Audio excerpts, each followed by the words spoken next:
بسم اللہ الرحمن الرحیم۔ السلام علیکم ورحمۃ اللہ وبرکاتہ۔ ویلکم مائی یوٹیوب چینل حافظ شفیق۔ معزز سامعین، امید کرتا ہوں کہ سب خیریت اور عافیت کے ساتھ ہوں گے۔ الحمدللہ سورۃ البینہ اس کا پارٹ 5، جس کے اندر ہم آخری آیت نمبر 8 پڑھنے جا رہے ہیں۔ ہمارا مقصد صرف یہ ایک آیت پڑھنا ہی نہیں ہوگا، بلکہ ان آیات سے نکلنے والے، اس آیت مبارکہ سے نکلنے والے تمام اصول و ضوابط اور تجویدی قوانین آپ حضرات کے سامنے رکھیں گے، تاکہ آپ ان اصول و ضوابط اور تجویدی قوانین کو مد نظر رکھتے ہوئے باقی قرآن کی صحیح طریقے سے تلاوت کر سکیں، اور یہی ہمارا مقصد ہے۔ اگر آپ 24 گھنٹے میں سے 7 سے 8 منٹ نکال کر ہماری ویڈیوز کو سننا شروع کر دیں تو انشاءاللہ چند دنوں کے اندر آپ قرآن کو صحیح تجوید کے ساتھ پڑھنا سیکھ جائیں گے۔ اسی کے ساتھ ساتھ اگر کچھ لوگ، جیسے کہ بعض والدین نے اور بعض لوگوں نے یہ بار بار ہم سے یہ مطالبہ کیا کہ آپ ہمیں الگ سے پڑھائیں، تو اس کے لیے میں نے ایک گروپ جو ہے وہ بنایا ہے واٹس ایپ کا۔ اس کا لنک میں ڈسکرپشن کے اندر دے دوں گا۔ جو حضرات اس لنک کے ساتھ ملنا چاہیں اور پڑھنا چاہیں قرآن شریف، تو وہ انشاءاللہ اس پر رابطہ کریں اور اس کو جوائن کریں، اور انشاءاللہ ہم 2 ڈیٹ کو، نیکسٹ منتھ کی 2 تاریخ کو انشاءاللہ ہم جو ہے وہ اس کو سٹارٹ کرنے جا رہے ہیں، تو آپ حضرات ضرور اس کو جوائن کریں۔ تو آئیے آج کا سبق شروع کرتے ہیں۔ اعوذ باللہ من الشیطان الرجیم، بسم اللہ الرحمن الرحیم۔ جزاؤہم، زا کے آگے الف اور اس کے اوپر مد، اور یہ سب سے بڑی مد، اس وجہ سے ہم زا کو لمبا کریں گے۔ جزاؤہم عند ربہم، عند ربہم۔ ایک تو یہاں پر ہم اخفا کریں گے، ایک غنہ ہوتا ہے ایک اخفا ہوتا ہے۔ غنہ اور اخفا کے اندر فرق ہوتا ہے۔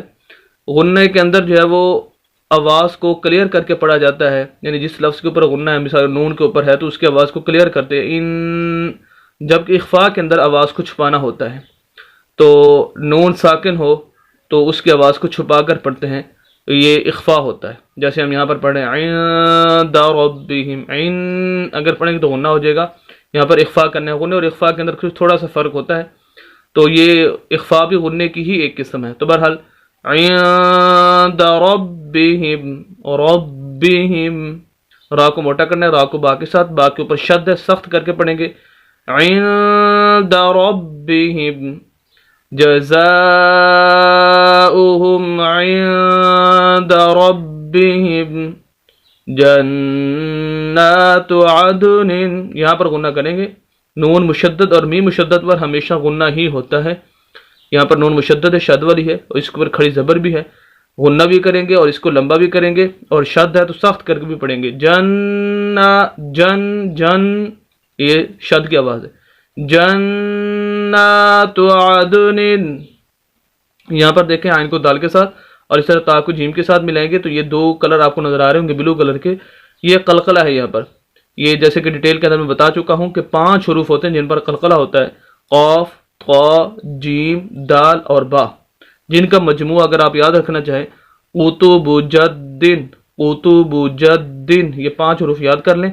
جب بھی یہ 5 حروف ساکن ہوں تو ان کی 5 حروف کی آواز کو ہلا کر پڑھنا قلقلہ کہلاتا ہے۔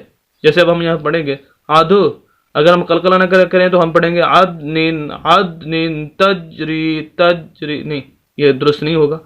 جب ہم قلقلہ کریں گے تو کیا ہوگا؟ عدن تجری، تج، یہ قلقلہ ہے۔ عدن تجری، تجری، رازیر یاری، یا مدہ، اس بنا پر ہم را کو لمبا کر رہے ہیں۔ حروف مدہ 3 ہوتے ہیں، الف مدہ، واو مدہ اور یا مدہ۔ یا مدہ کی علامت اور نشانی ایسی یا ساکن جس کے پچھلے لفظ کے نیچے زیر ہو، یا مدہ کہلاتی ہے۔ ایسے لفظ کو لمبا کر کے پڑھیں گے را کو۔ تو بہرحال نیکسٹ پیج پر باقی اس کا حصہ ہے، ہم اس آیت کو پہلے سارا کو پڑھ لیتے ہیں جتنی ہو چکی ہے۔ جزاؤہم عند ربہم جنات عدن تجری۔ چلتے ہیں نیکسٹ پیج پر۔ ہم نیکسٹ پیج پر آ چکے ہیں۔ من تحتها الانہار خالدین فیہا ابدا، بلا لفظ ہے۔ من تحت، من تحت، یہاں پر بھی اخفا، من تحت، یعنی غنے کی ہی ایک قسم اخفا ہے، نون کی آواز کو کلیئر نہیں کرنا بلکہ چھپانا ہے. کوئی اخفاء کا معنی ہی چھپانا ہوتا ہے. تحتها الانہار، ایک ہا ہوتا ہے ایک ہا ہوتا ہے. تحتها الانہار، انہا کھڑی زبر ہے، ہا کو لمبا کریں گے. انہار، را کے اوپر جب بھی پیش اور زبر آ جائے تو را موٹا پڑا جاتا ہے. ہاں اگر را کے نیچے زیر ہو پھر را باریک پڑا جاتا ہے، تو یہاں پر پیش ہے اس وجہ سے را کو موٹا پڑیں گے. خالدین، خاک پر کھڑی زبر لمبا کریں گے. دال کو یا کے ساتھ یا مدہ، اس وجہ سے دال کو لمبا کریں گے. فی، یہ یا مدہ، ایسی یا ساکن جس کے پچھلے لفظ کے نیچے زیر ہو، یہ دونوں یا مدہ ہے دو جگہ پر. ہا کے آگے الف اور اس کے اوپر مد، اس کو بھی لمبا کریں گے. ہمارا لفظ ہو جائے گا، آیت ہو جائے گی من تحتها الانہار خالدین فیہا ابدا. یہ وقف کی علامت ہے. تو یہاں پر جر بھی آ جائے تو وقف کر سکتے ہیں، ملا کر پڑھنا چاہیے تب بھی پڑھ سکتے ہیں تو وقف بھی کر سکتے ہیں. اب یہاں پر جو طریقہ ہے وقف کرنے کا کہ اگر آخر میں دو زبر اور الف آ ہو تو وقف کی حالت میں ایک زبر اور الف پڑھا جائے گا. یہی اصول ہے وقف کرنے کا کہ جہاں بھی آخر میں دو زبر اور اس کے آگے الف ہو تو ایک زبر اور الف کو پڑھا جائے تو یہ وقف ہو جائے گا. تو بہرحال فیہا ابدا، اور اس طرح کے لفظ قرآن کے اندر بہت زیادہ استعمال ہوتے ہیں. خبیرہ، بصیرہ، حمیدہ، اس طرح کے بہت سارے الفاظ قرآن کے اندر آتے ہیں. تو بہرحال طریقہ یہی، اصول یہی ہے. رضی اللہ، راضی، را بھی موٹا، زواد بھی موٹی، آگے الف لام بھی موٹا. رضی اللہ، درمیان میں الف ہے خالی، اس کو نہیں پڑھیں گے. لام کے اوپر کھڑی زبر ہے، لمبا کریں گے. رضی اللہ عنہم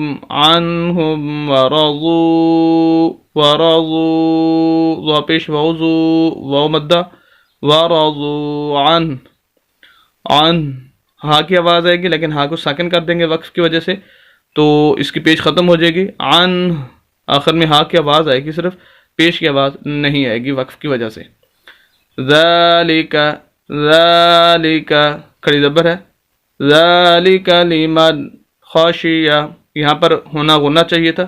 لمن، اس طرح نون ساکن پر تقریباً غنہ ہوتا ہے لیکن یہاں پر غنہ نہیں ہوگا. وجہ یہ ہے کہ اس کے آگے نون ساکن کے آگے حروف حلقی میں سے خا آ چکی ہے، اور یہی اصول ہے کہ جب حروف حلقی میں سے کوئی لفظ آ جائے جہاں پر غنہ اور اس کے اگلے لفظ پر تو پھر غنہ نہیں ہوتا، اس وجہ سے یہاں پر غنہ نہیں کریں گے. لمن خاشی ربہ، وقف کریں گے. ربہ، آخر میں ہا کی آواز آئی جیسے یہاں پر. رضی اللہ عنہم ورضوا عنہ ذالک لمن خشی ربہ. امید کرتا ہوں کہ آج کی ویڈیو آپ کو پسند ہی ہوگی. الحمدللہ سورۃ البینہ 8 آیات پر جو مشتمل تھی مکمل ہوگی. مزید اسلامی ویڈیوز کے لیے اور قرآن کو صحیح تجوید کے ساتھ پڑھنے کے لیے ہماری یوٹیوب چینل حافظ شفیق کو ضرور سبسکرائب کیجیے. صدقہ جاریہ سمجھ کر ہماری ویڈیوز کو شیئر بھی کیجیے. ملتے ہیں نیکسٹ صورت کے اندر انشاءاللہ کل. اجازت دیں، اللہ حافظ.